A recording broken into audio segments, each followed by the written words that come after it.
नमस्कार दोस्तों, story lovers channel में फिर से एक बार आपका हार्दिक स्वागत है। दोस्तों, देवों के देव महादेव भगवान शिव को सनातन धर्म में पंचदेवों में एक माना गया है। अपने नाम की ही तरह भोले बाबा अत्यंत भोले हैं और उनकी पूजा विधि बहुत सरल और आसान है।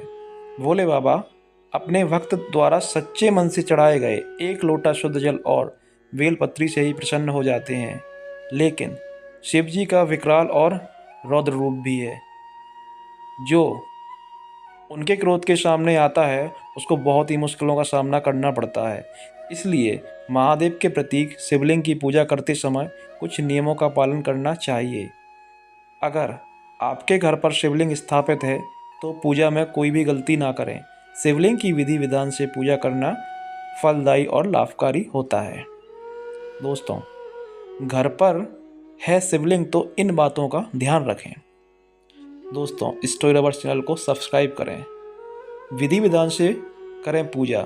यदि आपके पूजा घर में शिवलिंग है तो इस बात का आपको ध्यान रखना चाहिए कि नियमित रूप से और पूरे विधि विधान से आपको पूजा करना चाहिए। यदि किसी कारणवश आप शिवलिंग की पूजा नहीं कर पा रहे हैं तो शिवलिंग को घर पर स्थापित नहीं करें, क्योंकि शिवलिंग की पूजा ना होने पर भोलेनाथ दुष्ट हो जाते हैं। शिवलिंग में ना चढ़ाएं ये चीज़ें। शिवलिंग की पूजा में केतकी के फूल नहीं चढ़ाने चाहिए।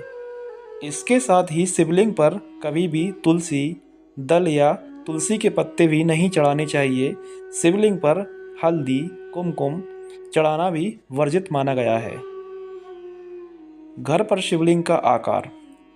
मंदिरों और शिवलिंगों में विशाल शिवलिंग होते हैं, लेकिन घर पर बहुत बड़े आकार का शिवलिंग स्थापित नहीं करना चाहिए।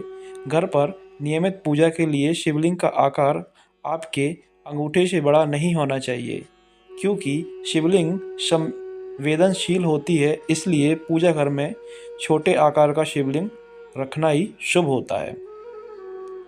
सरल विधि से करें घर पर शिवलिंग की पूजा।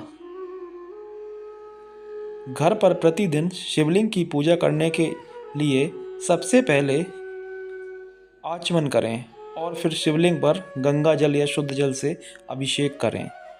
अब शिवलिंग पर चंदन का लेप लगाएं। शिवलिंग पर बेलपत्री फूल और भोग आदि चढ़ाएं।